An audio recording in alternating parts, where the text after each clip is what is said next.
Assalamualaikum, di video kali ini Dapur Ajib akan berbagi resep ide jualan kue lagi, yaitu resep kue pukis tanpa mixer tapi hasilnya itu tetap lembut, empuk, dan menul-menul banget. Baik, langsung kita simak cara pembuatannya. Pertama-tama kita masukkan 2 butir telur dengan 135 gram gula pasir atau setara dengan 9 sendok makan sedang. Kalau suka manis bisa ditambah jadi 150 gram ya. Kemudian ini diaduk dengan menggunakan whisk sampai gulanya itu sebagian larut, jadi nggak usah larut semua ya.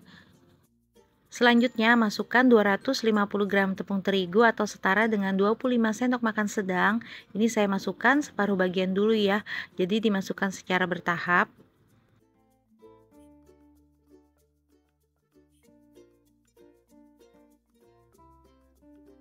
Masukkan juga seperempat sendok teh vanili bubuk, kalian juga bisa pakai yang cair, setengah sendok teh ragi instan. Jadi untuk resep ini nggak perlu pakai mixer sama sekali ya, cukup pakai whisk dan diaduk sebentar aja.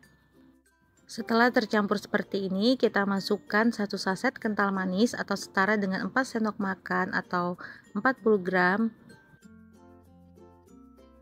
Kemudian tuangkan 300 ml santan, saya pakai 65 ml santan instan yang saya campur dengan air sampai totalnya itu menjadi 300 ml.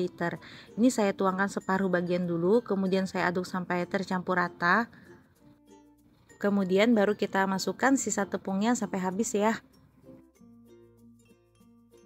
Dan tuang juga sisa santannya sampai habis. Kemudian baru kita aduk lagi sampai semuanya tercampur rata dan tidak ada tepung yang bergerindil. Kemudian ini saya tambahkan sedikit pewarna kuning. Untuk pewarnanya ini bisa kalian skip ya, jadi ini opsional aja, bisa dipakai bisa enggak.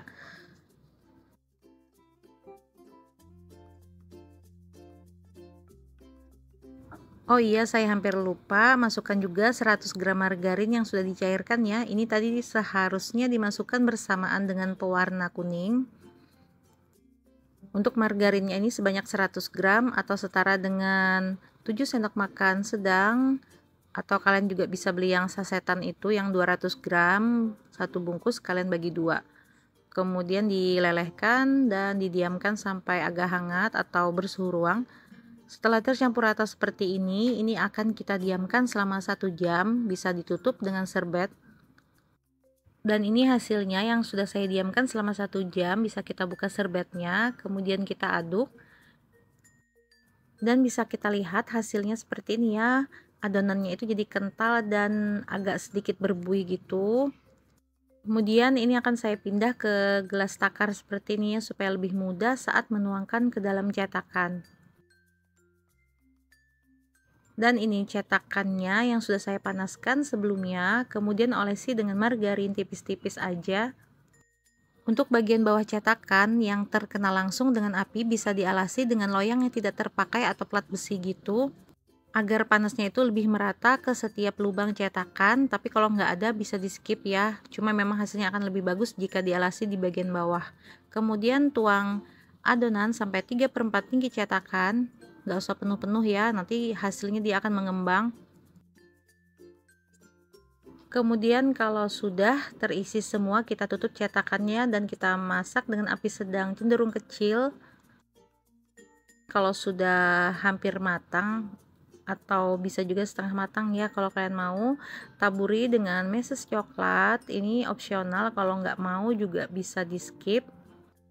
Untuk toppingnya ini sesuai selera aja ya, bisa diganti dengan keju parut. Kemudian kita tutup lagi atau kita masak sebentar sampai benar-benar matang. Nah, ini hasilnya yang sudah saya masak, bisa kita angkat ya. Nah, ini hasilnya, dan untuk mesesnya ini nggak lumer ya, karena tadi saya masukkan saat kuenya itu sudah hampir matang.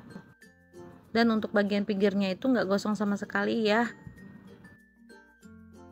Selanjutnya saya akan masak lagi sisa adonannya. Kali ini akan saya bikin mesesnya itu sedikit lumer gitu ya. Jadi saya masak sampai setengah matang aja. Ini bagian tengahnya masih agak basah. Taburi meses, kemudian tutup dan masak lagi. Nah, ini bisa dilihat hasilnya sedikit lumer gitu ya daripada yang pertama tadi. Untuk satu resep ini hasilnya kurang lebih 21 buah kue. Jadi bisa disesuaikan dengan selera masing-masing ya. Kalau suka yang mesesnya nggak lumer gitu, bisa dimasukkan saat cookiesnya itu sudah mau matang. Tapi kalau mau yang lumer bisa dimasukkan saat cookiesnya itu masih setengah masak atau agak basah di bagian tengahnya. Kita bisa lihat ini hasilnya ya, nggak gosong sama sekali bagian pinggirnya. Dan untuk tekstur kuenya ini walaupun tanpa mixer tapi hasilnya itu bener-bener super empuk, lembut dan menul-menul banget. Bisa dilihat ya seperti ini. Nah, ini akan kita belah, kita lihat tekstur dalamnya seperti apa. Kelihatan banget ya pas dibelah atau dipotong gini, kuenya itu bener-bener empuk, lembut banget. Serius, ini nggak bohong, bener-bener empuk, kalian wajib coba di rumah. Cukup sekian video saya kali ini, semoga bermanfaat dan seperti biasa jangan lupa untuk klik video saya yang ada di layar akhir ini ya. Terima kasih. Wassalamualaikum warahmatullahi wabarakatuh.